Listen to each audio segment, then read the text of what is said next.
이번 시간에는 고린도전서 7장 25절에서 40절까지 말씀을 통해서 바울이 결혼에 있어서 처녀와 과부에 대해서 주는 조언들에 대해서 함께 살펴보려고 합니다. 25절에 보니까 바울이 결혼 정년기에 있는 자들에 대해서 그들의 부모에게 조언을 하고 있습니다. 본문 말씀해 보니까 25절에 처녀들에 관하여는 이렇게 이야기하죠. 처녀들 영어에서 virgin이라고 되어 있습니다. virgins라고 되어 있는데 이 처녀는 미혼 여성, 여자를 가리키는 말이 아닙니다.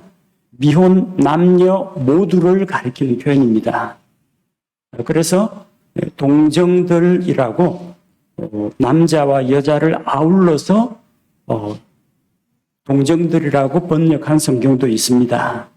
이게 왜 미혼 여성을 말하는 용어가 아니냐면요. 이어지는 26절에 보니까요. 남자가 그대로 지내는 것이 좋다고 했습니다. 남자면 총각이지 처녀는 아니잖아요. 그러니까 지금 여성 이야기가 아닙니다. 결혼하지 않은 미혼 남녀 이야기입니다. 그리고 28절에도 장가를 가더라도 시집을 가더라도 그게 죄 짓는 것은 아니다. 뭘 말하는 겁니까? 남자와 여자 모두에게 해당된다는 겁니다. 그래서 virgin이라고 해서 무조건 여성을 말하는 건 아닙니다. 바울은 이 결혼 문제에 대해서 사람이 결혼을 하는 것이 좋으냐 안 하는 것이 좋으냐 그 주제에 대해서 다루고 있습니다.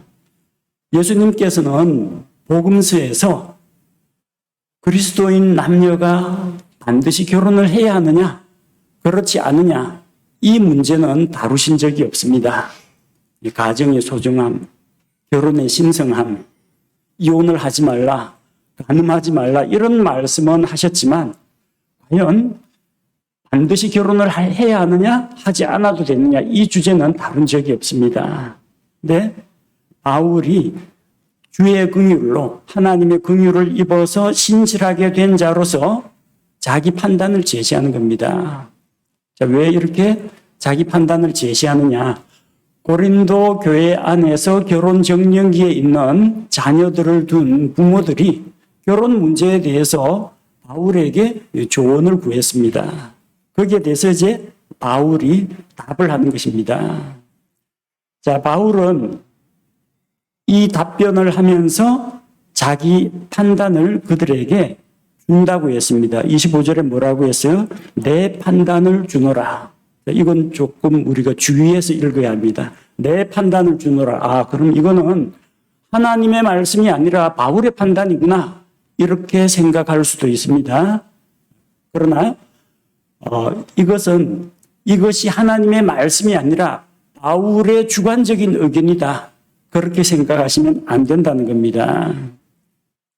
왜냐하면 40절 말씀해 보니까 바울은 나는 내가 하나님의 영을 소유한 줄로 생각하노라. 40절 앞쪽에 뭐라고 했어요? 내 판단대로 그녀가 이렇게 하는 것이 더 행복하다고 했습니다. 자기 판단을 전달하는데 그 판단이 바울 개인의 지식이나 경험에서 우러난 것이 아니라 어디에서 왔다고요? 자기 안에 들어와 계신 하나님의 영에 의해서 이 판단을 내린 겁니다. 우리가 이것이 이 고린도 전서가 바울이 고린도 교회에 쓴 편지라고 해서 사도 바울이 개인적으로 쓴 글이구나 그렇게 생각하지는 않습니다. 바울이 쓴 건 맞아요. 그러나 하나님께서 영감을 통해서 주신 말씀을 그가 편지에 기록했기 때문에 이것은 하나님의 말씀이라는 겁니다. 주의 긍휼을 입어서 신실한 사역자가 되었고 하나님의 영을 소유하고 있고 성령의 감동으로 이것을 기록했기 때문에 이것은 바울의 개인의 의견이 아니라 주의 말씀이라는 겁니다. 자, 결혼을 하는 것이 좋으냐 하지 않는 것이 좋으냐? 여러분 어떻게 생각하십니까? 결혼은 하는 게 좋으냐 안 하는 게 좋으냐? 26절에 바울이 뭐라고 조언하는지 보십시오. 남자가 그대로 지내는 것이 좋다고 했습니다. 이것은 결혼하지 말라. 그런 의미가 아니라 그대로 현재 상태 그대로 있는 것이 좋다는 겁니다. 이 남자라는 것은 결혼을 한 남자와 결혼하지 않은 미혼 남자를 모두 포함하고 있습니다. 만약에 결혼한 사람 같으면 결혼한 상태에 그대로 있는 것이 좋다는 겁니다. 아직 남자가 결혼을 안 했으면 결혼하지 않은 그 상태 그대로 있는 것이 좋다는 겁니다. 이것은 세상에 있는 모든 그리스도인에게 또 세상에 있는 모든 사람에게 적용되는 건 아닙니다. 그 당시 고린도 교회가 처한 어떤 특별한 상황에 대해서 조언을 하고 있는 겁니다. 성경은 이미 창세기 2장에서 하나님께서 사람이 혼자 거하는 것이 좋지 못하다고 했습니다. 그래서 결혼 적령기가 되면 자기 부모를 떠나서 남자가 자기 아내와 연합하여 한 가정을 이룰 것을 하나님께서 말씀하셨습니다. 하지만 바울이 고린도 교회 성도들에게 주는 조언에는 현재 상태 그대로 유지하라, 이런 조언을 주었습니다. 자, 왜 그런 조언을 주었습니까? 26절에 나오죠. 그러므로 내 생각에는 어떤 이유 때문에 현재의 고난으로 인해, 자, 현재의 고난으로 인해서 결혼하지 않고 그대로 있는 것이 좋다. 또 결혼을 했으면 헤어지지 말고 그 상태를 그대로 유지하는 것이 좋다는 겁니다.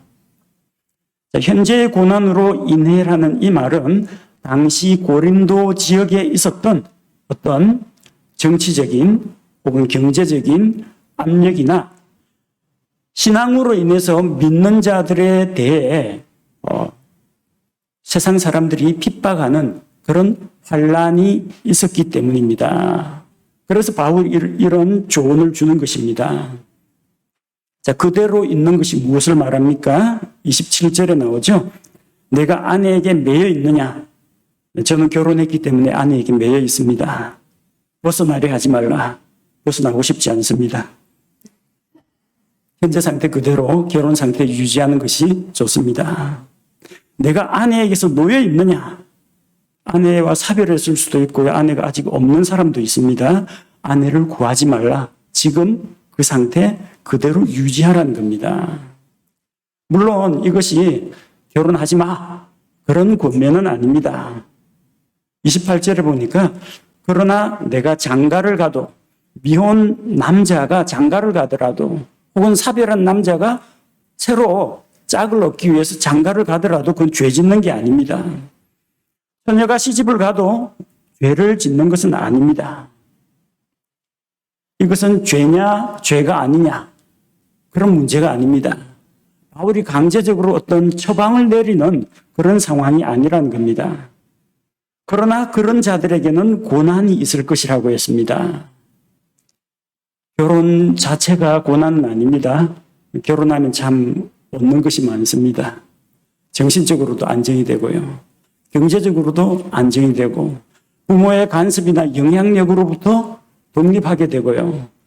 둘이서 하나님 앞에서 아름다운 가정을 꾸려나가고 만들어 나갈 수가 있습니다. 서로의 부족한 것을 채워줍니다. 서로의 사랑을 확인합니다. 내가 세상에서 정말 혼자가 아니구나, 그런 걸 깨닫게 됩니다. 하나님께서 결혼을 통해서 우리에게 주는 것이 많습니다. 본문 말씀에서 그런 자들에게는 육신 안에 고난이 있으리라, 이 말이 결혼하면 생고생이다, 그런 의미로 바울이 조언을 한 것이 아니라는 겁니다. 그런 자들은 어떤 자들입니까? 장가를 가고 시집을 가는 자들에게는 육신 안에 고난이 있을 거라는 겁니다. 왜냐하면 지금 이 고린도 지역, 이 지역에 어떤 임박한 환란이 닥치고 신앙적인 핍박이 일어나고 이런 상황에서 혼자 있으면 대응하기가 쉽습니다. 자기 한 몸 빼갖고 달아나는 게 뭐 그리 어렵겠습니까? 그런데요, 이 식구가 딸리면 좀 힘들어집니다. 아내가 있으면요, 아내 지켜야죠. 같이 가야죠. 도망을 가더라도 붙잡히더라도 같이 다녀야 됩니다. 거기에 결혼해가지고 애까지 딸렸다고 생각해 보십시오. 발걸음이 더 늘어집니다. 힘들어집니다. 가족은 하나님께서 주신 하나님의 선물입니다. 그런데 환난이 있을 때는 가족이 개인에게 적지 않은 부담이 됩니다. 짐이 될 수도 있다는 겁니다. 가족이 딸려 있으면 고난의 때를 극복하기가 어려워진다는 이야기입니다. 그래서 바울이 결혼해, 결혼하지 마. 다른 사람의 어떤 결혼 생활에 대해서 사사건건 간섭하고 올무를 놓고 트집을 잡으려고 하는 것이 아니라 오직 나는 너희를 아끼노라. 여러분들을 생각해서 하는 이야기입니다.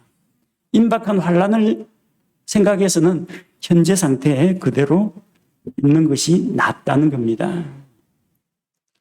자, 그리고 바울은 29절부터 31절까지 말씀을 통해서 이 세상에 지나치게 집착하거나 미련을 갖지 말라고 합니다.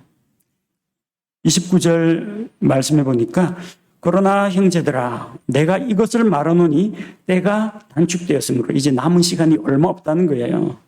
남은 것은 이러하니라. 곧 안에 있는 자들은 없는 자같이 우는 자들은 울지 않는 자같이 기뻐하는 자들은 기뻐하지 않는 자같이 사는 자들은 소유하지 않는 자같이 이 세상을 이용하는 자들은 남용하지 않는 자처럼 하라는 겁니다. 자, 때가 단축되었고 남은 시간이 얼마 없다라는 것은 그들에게 환난이 닥치고 있다는 이야기입니다. 근데 그 당시에 그들은 정말로 종말의 때가 가까이 왔다라고 생각했습니다.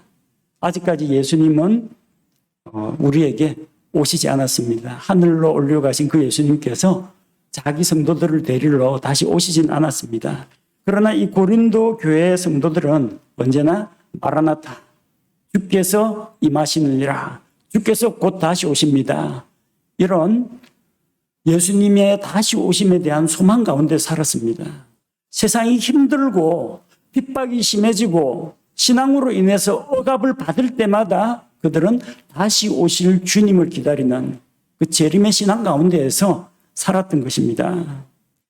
이런 시기에 주님을 섬기는 일보다 가정에 몰두하고 연애에 몰두하고 세상 일에 집중하고 이렇게 하지 말고 오로지 관심을 주님께 두라는 겁니다. 아내가 있는 자들은 없는 자 같이 하라. 이 말은 아내를 저버리라, 소홀히 하라 그런 의미가 아닙니다. 배우자에게 신경을 쏟다가 정말 주님의 일을 소홀히 하게 되는 그런 경우가 있습니다. 우리가 이런 것들을 조심해야 됩니다. 청춘 남녀들 연애를 하죠. 그리스도인들도 결혼하기 전에 데이트 같은 걸 합니다. 젊은 청년들에게 항상 조언을 합니다. 이전 교회에 있을 때 누가 물어보더라고요. 목사님, 저하고 이 사람이 사귀고 있는데 이 관계가 하나님께서 인정하시는 좋은 교제입니까? 아닙니까? 그걸 내가 어떻게 알아요? 열매를 가지고 입증하라고 했습니다. 만약 두 사람이 사귀기 시작하고 나서 더 하나님께 가까이 나아가고 더 주님을 잘 섬기게 되고 또 더 믿음이 성장한다면 이것은 하나님께서 기뻐하시는 만남이다. 그러나 만약에 둘이서 연애하고 데이트하면서 예배 빼먹고 주일날 놀러 다니고 그리고 젊은 남녀가 욕정에 휩싸이고 이런 일들을 하게 되면 이것은 신앙적으로 퇴보하는 것이다. 이건 잘못된 만남이다. 그렇게 조언을 해줬습니다. 아내가 있는 자들은 없는 자같이 하라. 배우자를 소홀히 대접하라는 이야기가 아닙니다. 주님께 더 우선순위를 맞추고 관심을 쏟으라는 이야기입니다. 우는 자들은 울지 않는 자같이 기뻐하는 자들은 기뻐하지 않는 자같이 사는 자들은 소유하지 않는 자같이 뭘 말합니까? 세상에서 슬픈 일을 당하더라도 그거에 매여 가지고 아무것도 못하는 발목 잡히는 일이 없어야 된다는 이야기입니다.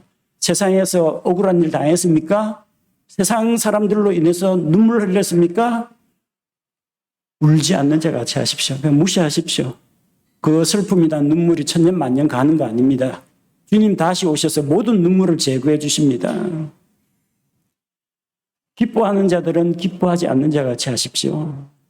세상에 기쁜 일 많죠? 재밌는 거 많죠? 뭐 재밌는 프로그램이나 뭐 웃음 나오는 거. 그 웃음과 기쁨이 얼마나 갑니까? 천국의 기쁨에 비길 수 있습니까?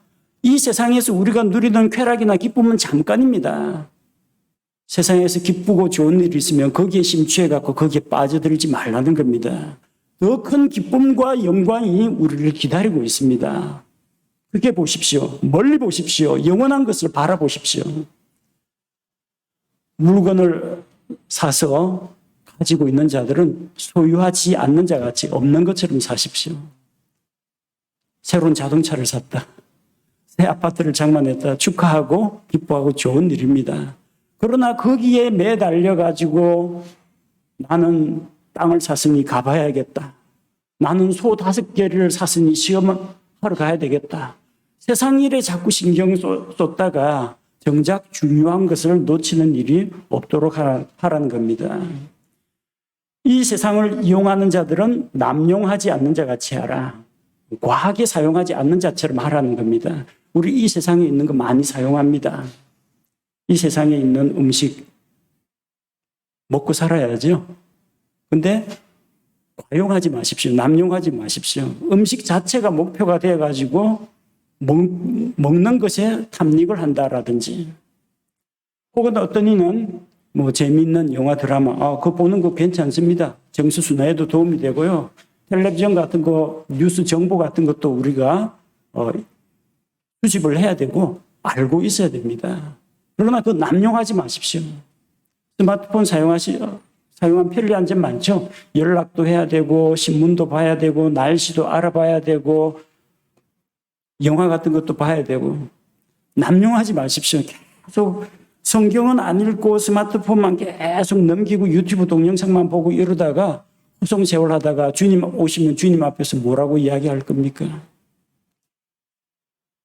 세상에서 우리가 직장을 이용해서 돈을 법니다. 직장 일 성실히 하는 거 중요합니다. 하지만 직장에 목숨 걸지 마십시오. 우리가 목숨 걸어야 할 것은 진리의 말씀과 복음이지 돈은 우리에게 월급 주는 직장이 아닙니다. 세상에 있는 걸 그냥 적당하게 이용하십시오. 우리는 나그네입니다. 세상에 있는 것들을 남용하지 말고 세상에 있는 것들에 빠져들지 말라는 이야기입니다. 왜 그렇습니까? 이 세상에 있는 것들은 사라져갑니다. 어제 있던 기업이 다음날 망하는 경우도 있고요. 내가 정말 아끼던 차가 갑자기 옆차에서 화재 사고가 나가지고 홀라당 타버리는 일도 있습니다. 얼마나 허탈합니까? 세상에 영원한 게 뭐가 있습니까? 여러분의 젊음과 건강을 자랑합니까? 10년, 20년 지나면 주름살 생기고 근력도 약화되고 아름다운 것들도 시들기 마련입니다. 영원한 게 어디 있습니까? 영원한 게 있다면 하나님께서 영원하시고요. 진리의 말씀이 영원하고 구원받은 성도가 영원합니다. 이거 말고는 영원한 게 없어요. 이 세상의 외형들은 사라지기 때문에 이 세상에 희로애락, 좋은 일이 있다고 막 들떠가 하하호호 하다가 슬픈 일 있다고 쭉 쳐져버리거나 거기에 빠져들고 세상에 있는 것들을 소유하는 것, 쟁취하는 것, 여기에 연연하지 말라는 이야기입니다. 바울이 말하는 취지를 아시겠죠? 정말 관심을 쏟아야 할 것은 연애나 결혼이나 세상에 있는 것이 아니라 주님께 관심을 두어야 하고 영원한 가치가 있는 것에 관심을 두어라는 이야기입니다. 우선순위의 문제입니다. 그런데 이 결혼을 하게 되면은 우선순위가 뒤바뀌기도 한다는 겁니다. 그래서 32절에서 35절 말씀이 주는 의미가 우선순위를 똑바로 가지라는 이야기입니다. 32, 33절은 남자들의 관심사에 대한 겁니다. 32절에 장가를 가지 않은 남자는 주께 속한 일들을 염려합니다. 내가 어떻게 하면 주님을 기쁘시게 할까? 내가 어떻게 하면 주님을 위해서 헌신할 수 있을까? 내가 어떻게 하나님의 일을 할 수 있을까? 이렇게 생각합니다. 33절, 장가를 간 자는 세상 일들을 염려합니다. 왜?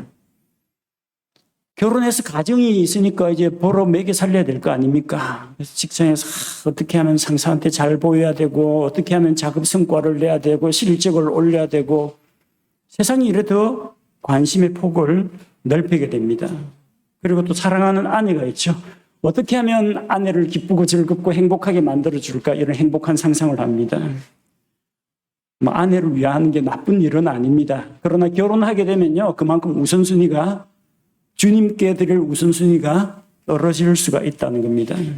물론 결혼하고 나서 부부가 브리스길라와 아굴라처럼 그 부부가 쌍으로 주님을 섬기고 더 깊이 헌신하는 그런 가정도 있습니다. 근데 일반적으로는 결혼하게 되면은 아무래도 가정을 또 돌봐야 하니까, 돌보는 게 또 당연하니까 주님께 제대로 헌신을 못하는 그런 문제가 있다는 겁니다. 자, 34절은 이제 자매들에 대한 이야기네요. 아내와 처녀는 어떤 차이가 있는가? 34절 말씀을 보니까 또한 아내와 처녀 사이에도 차이가 있나니 시집가지 않은 여자는 처녀를 말합니다. 주의 일들을 염려하여 몸과 영을 거룩하게 하려야 돼. 시집간 여자는, 아내는 세상의 일들을 염려하여 어떻게 자기 남편을 기쁘게 할까 하느니라. 시집가지 않은 여자는 주님의 일을 염려합니다. 그래서 주님을 위해서 자기 몸과 영을 거룩하게 관리합니다. 시집간 여자는 세상 일들을 염려합니다. 자기 남편을 위해서 걱정을 합니다. 오늘 저녁 반찬은 뭘로 할 것인가? 어떻게 하면 남편을 기쁘고 행복하게 할 것인가? 직장에서 퇴근한 남편의 피로는 어떻게 풀어줘야 할 것인가? 제 아내한테 조금 미안한 측면이 있습니다. 제 아내가 저를 만나기 전에는 아프리카 선교사 가겠다고 하나님께 헌신했거든요. 저를 만나는 바람에 아프리카를 못 가게 됐습니다. 대신에 선교 사역을 감당할 아들 2명을 얻어가지고 또 키워가지고 또 내보냈습니다. 정말로 하나님께 헌신됐습니다. 근데 결혼한 이후에는요, 사람이 바뀌었어요. 밖에서 뭐 좋은 거 먹고 그럴 때마다 제 생각 나가요. 남편도 여기 데려왔어야 하는데 다음에 꼭 다시 와야지. 시장에서 물건 살 때도, 마트에서 물건 살 때도 자기 거 잘 안 골라요. 이게 우리 남편한테 맞을 텐데, 잘 어울릴 텐데. 남편 중심으로 그렇게 생각이 바뀝니다. 저야 고맙죠. 감사합니다. 근데 하나님 죄송합니다. 제 아내가 하나님께 바쳐야 될 그 사랑과 헌신을 제가 일부 하나님 대신해서 받고 있습니다. 결혼했기 때문에. 결혼을 한 사람은 주님을 섬길 수 없다는 이야기가 아니라, 결혼하지 않고 홀로 있는 사람은 관심이 100% 하나님께 쏟아붓습니다. 시간과 재물과 관심과 마음이 하나님께 가 있습니다. 근데 일단 결혼하면은 자기 배우자를 생각 안 할 수가 없습니다. 또 배우자 생각하는 게 당연하고 정상적이고 올바른 겁니다. 자녀를 생각해야 됩니다.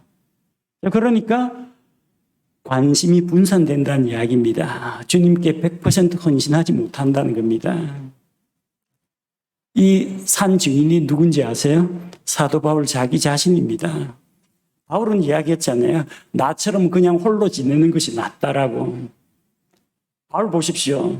가는 곳마다 복음 전해가지고 돌팔매 맞고 그러는데 어디 아내를 데리고 다닙니까? 강도 위험도 만나고 산적의 위험도 만나고 강의 위험, 바다 위험, 길거리에서 노숙을 해야 되는 그런 때도 있는데 어떻게 아내를 데리고 다닙니까? 하기 힘들다는 거예요. 바울이 가정을 부양해야 됐다. 직장에서 일해가지고 처자식 먹여 살려야 됐다.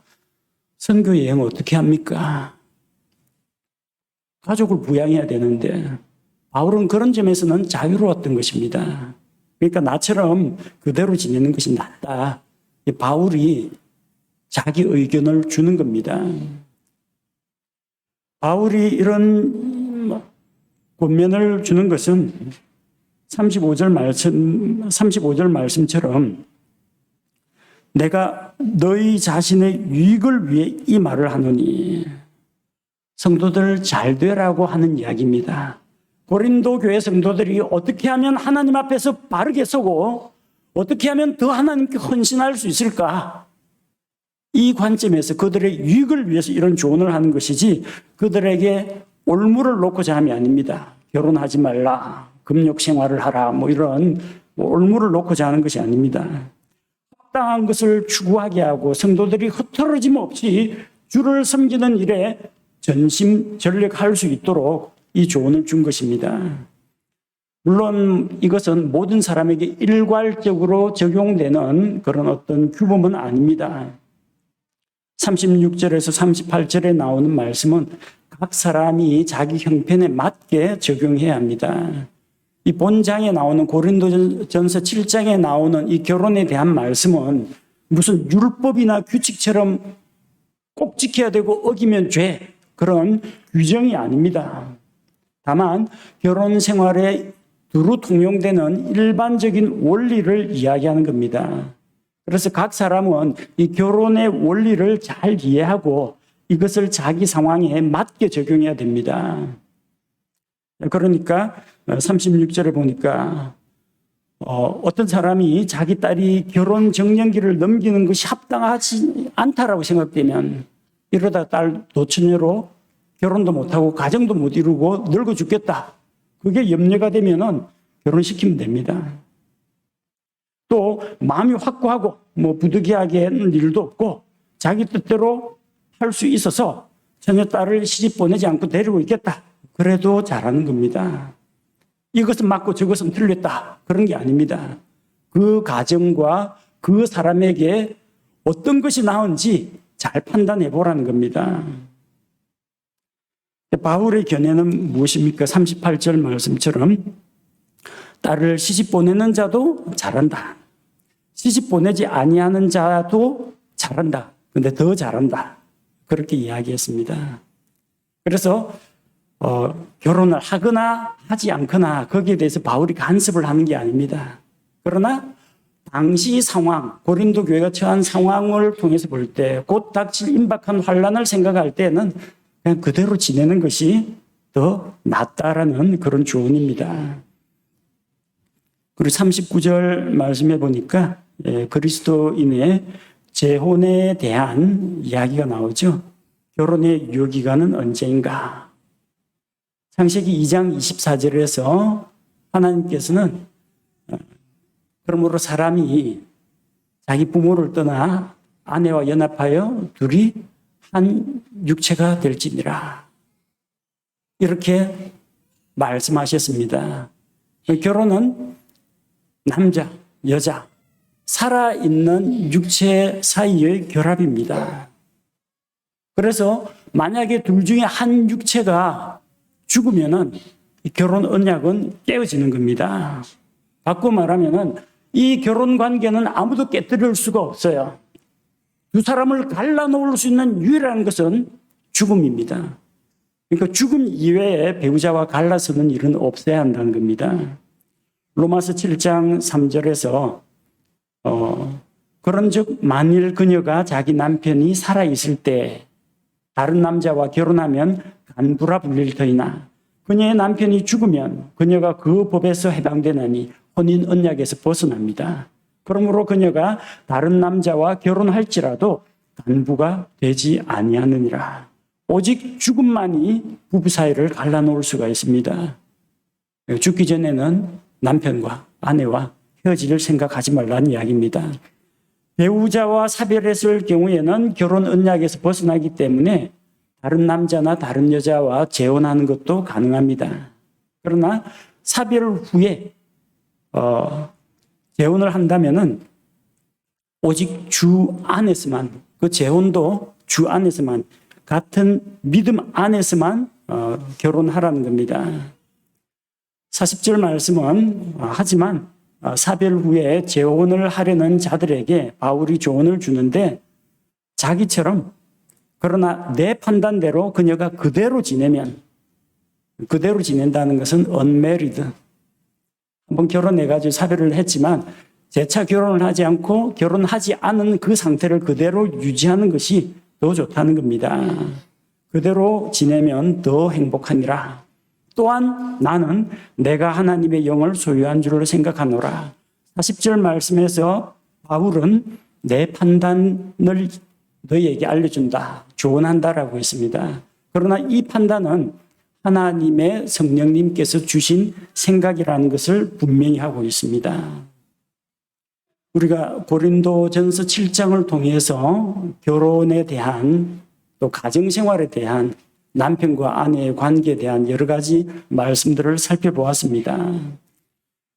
오늘 특별히 바울이 고린도 교회 성도들에게 결혼을 할 것인가 말 것인가, 그들의 부모들에게 자녀들을 결혼시킬 것인가 말 것인가, 거기에 대해서 조언을 구했습니다.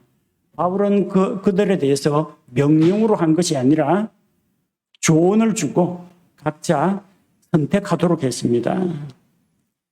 실제로 그 당시에는 성도들에게 신앙으로 인한 고난과 핍박이 있었습니다. 또한 그들은 주님 오실 때가 정말로 임박했다. 그래서 주님 다시 오실 날이 가까우면 뭐 하겠습니까? 복음 전도해야죠.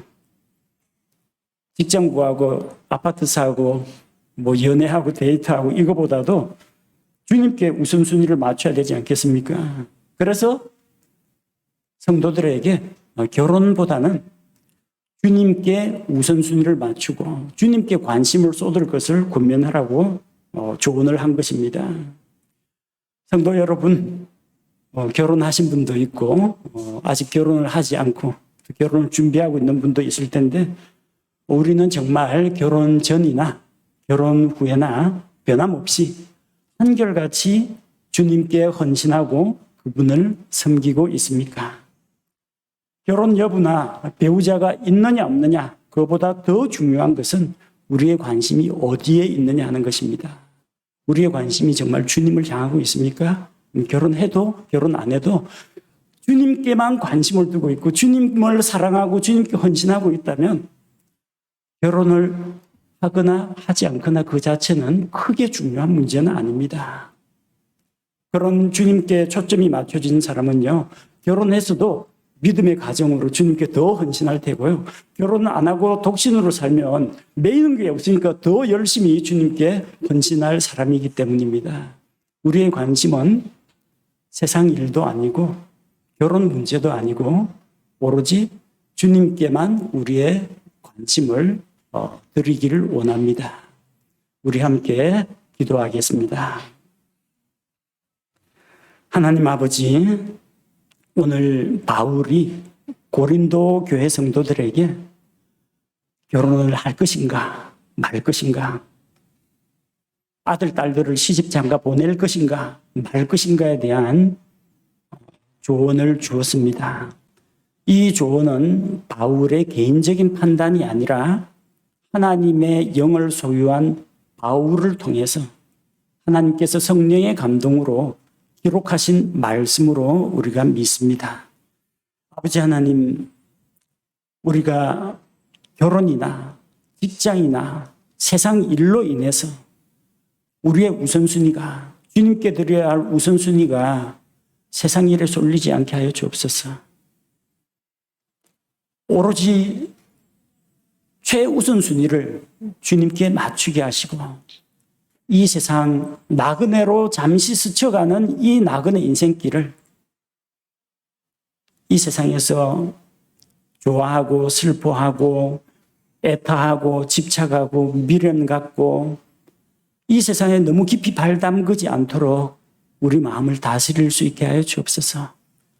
우리에게 중요한 것은 잠시 세상이 주는 쾌락이나 기쁨도 아니요, 우리에게 정말 중요한 것은 결혼하느냐 하지 않느냐의 문제도 아니고 오로지 주님이십니다. 다시 오실 주님을 간절히 소망하면서 주님께서 맡기신 복음 증거의 이 사명을 잘 감당하게 하시고, 결혼을 한 자는 온 가정이 함께, 결혼을 하지 않은 자는 매이는 것이 없이 전적으로 우리 주님께 헌신하는 성도들이 되게 하여 주옵소서. 우리 주 예수 그리스도의 이름으로 기도합니다. 아멘.